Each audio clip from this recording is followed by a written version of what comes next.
శంకర్లాస్ bridge విషయంలో మీరంతా అభివృద్ధికి నిరోధకంగా మారారు అనేది నేను కేంద్ర మంత్రి చెప్పారు. సరే, ఇప్పుడు దాని మీద చాలా చర్చ చేసాము, చాలా మాట్లాడాము. శంకర్లాస్ బ్రిడ్జి సింపుల్ క్వశ్చన్, ఎంపీ గారికి, గౌరవ ఎంపీ గారికి మనం చేస్తున్నాం. Simple question. అంతకుముందు ఎంపీ గారు ఉన్నారు కదా, ఎవరైనా గల్లా జయదేవ్ గారి టైంలో వేసినటువంటి డిపిఆర్ ఎందుకు మీరు కాదంటారు చెప్పండి నాకు సింపుల్. మీ ప్రభుత్వమేగా, మీరేగా. కాకపోతే ఇప్పుడు మీరు వచ్చారు, అప్పుడు గల్లా జయదేవ్ ఉన్నాడు.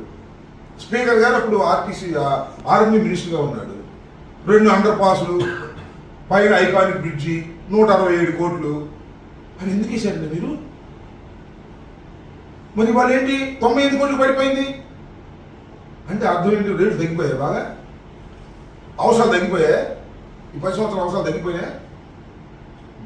మీరు సమాధానం చెప్పుకోండి చాలు, మాకు అవసరం. మేమేదో రాజకీయంగా మీ మీద బురద జల్లాలని ప్రయత్నం చేస్తామని మీరు అపోహపడద్దు.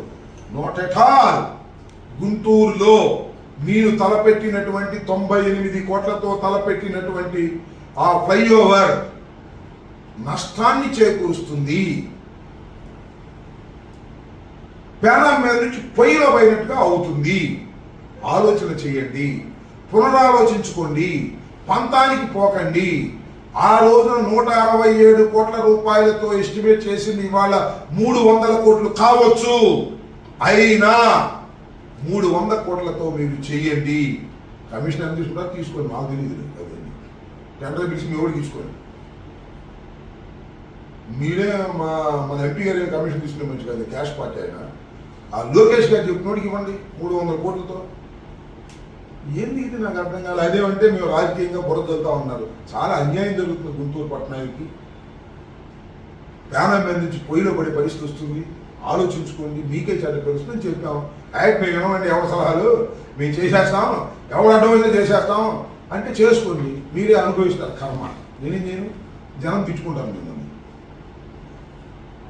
ఓకే.